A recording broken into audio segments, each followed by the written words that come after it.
Hello दोस्तों, कैसे हैं आप? उम्मीद करता हूँ सब अच्छे होंगे। तो दोस्तों, बहुत लोगों की कॉल्स आ रही हैं हमें कि सर यूरोप के लिए हमारा बजट इतना नहीं है, तो काइंडली आप कोई और वैकेंसीज लेके आइए ताकि हम जो है उसमें जा सकें।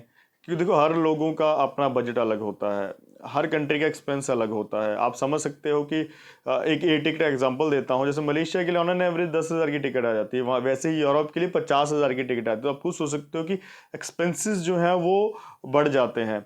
वैसे ही मलेशिया में एक जो है अदर एक्सपेंसेस जो होते हैं वो रिंगिट्स में जाते हैं। मलेशिया बहुत चीप है, बहुत एक्सपेंसिव नहीं है। वैसे ही यूरोप में जो है यूरो में चलता है, तो यूरो और इंडियन रुपीस के रेट में आपको पता होगा कितना डिफरेंस है।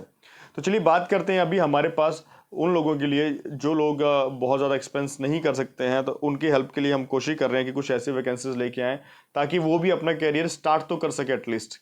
ठीक है, उसके बाद जब उनके पास बजट आता है तो वो कहीं से भी दूसरी कंट्री का अप्लाई कर सकते हैं। चलिए बात करते हैं। अभी हमारे पास जो वैकेंसीज हैं वो हैं जैसे एयरपोर्ट्स पे, मॉल्स पे, दुबई के लिए। ठीक है, पहले भी हमने बहुत एप्लीकेंट्स भेजे हैं और रेगुलर हमारे पर मंथ बेसिस पे बहुत जाते हैं।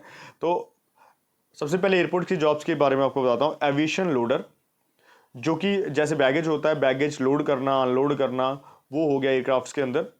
वो होते हैं एविएशन लोडर। एयरक्राफ्ट क्लीनर, जो एयरक्राफ्ट के अंदर जैसे पैसेंजर आते हैं, ठीक है, पैसेंजर एयरक्राफ्ट से बाहर निकल गए, उसके बाद पूरी टीम अंदर जाती है एयरक्राफ्ट के अंदर। लगभग 5 से 7 लोग जाते हैं और जल्दी जल्दी उसको, कोई वैक्यूम के साथ जाता है, कोई सामान गार्बेज बैग के साथ जाता है, जल्दी जल्दी उसको वाइप अप करते हैं विद इन 5 to 10 मिनट्स में।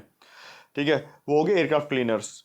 ये सोच लो, ये हाउसकीपिंग का काम है। ये क्लीनर्स बोलते हैं, हाउसकीपिंग का काम है एयरक्राफ्ट को अंदर से साफ करना। वो बाहर से खड़े होके जहाज को गाड़ी की तरह धोना नहीं है। ठीक है, तो एयरक्राफ्ट क्लीनर्स ये भी एक अच्छा काम है। तो इसमें आप जा सकते हैं। इसके बाद आता है एविएशन लोडर।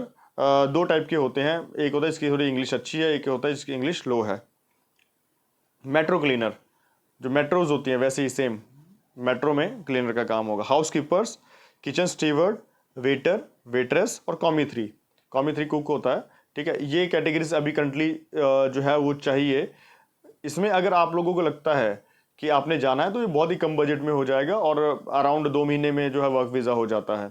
आपको लगता है कि आप भी इस कैटेगरी में जाने की इच्छा है तो आप हमारे दिए नंबर पर कॉन्टैक्ट कर लीजिएगा।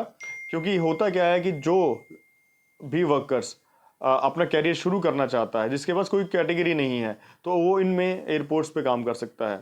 ठीक है, एयरपोर्ट के बाद क्या होता है कि जैसे आपने 2 साल वहाँ पे काम किया तो आपके पास अपॉर्चुनिटी फिर और होती है। तो आपका बजट बन जाता है, दूसरे की अपॉर्चुनिटी आपके पास और होती है। आप अपने सीवी में मेंशन कर सकते हो कि मैंने एयरक्राफ्ट लोडर का काम किया है, एयरक्राफ्ट क्लीनर का काम किया है या और कोई काम किया है। तो ये अनस्किल्ड वर्कर्स के लिए ये बहुत अच्छा ऑप्शन है। अगर आपको लगता है आपने इस कैटेगरी में जाना है तो हम लगभग 25 तारीख के आसपास हमारे ऑफिस में इंटरव्यू होगा। तो आप सबसे रिक्वेस्ट है, अपने डॉक्यूमेंट्स जल्दी जल्दी हमारे ऑफिस के नंबरों पे भेजिएगा और आपका जो है काम बहुत जल्दी इसमें हो सकता है। ठीक है, बेसिक इंग्लिश में चाहिए होगी इंग्लिश, क्योंकि आपने कम्युनिकेट वहाँ पे करना है एम्प्लॉयर के साथ। वहाँ पे अलग अलग कंट्री से लोग आए होते हैं, तो उनसे ही कम्युनिकेट करना पड़ता है। मतलब कोई ऑप्शन और नहीं है, हिंदी में आप बात नहीं कर सकते। ठीक है, तो इंग्लिश में चाहे आधी इंग्लिश आती हो, टूटी फूटी आती हो, एटलीस्ट कम्युनिकेट तो करना पड़ेगा वहाँ पे। ठीक है, जो बिल्कुल कम्युनिकेट नहीं कर पाएगा उसको फिर वो होता है जनरल क्लीनर्स में जाता है जो। तो ये था आज का वीडियो। मिलते हैं नेक्स्ट वीडियो में, तब तक के लिए bye bye, take care, thank you.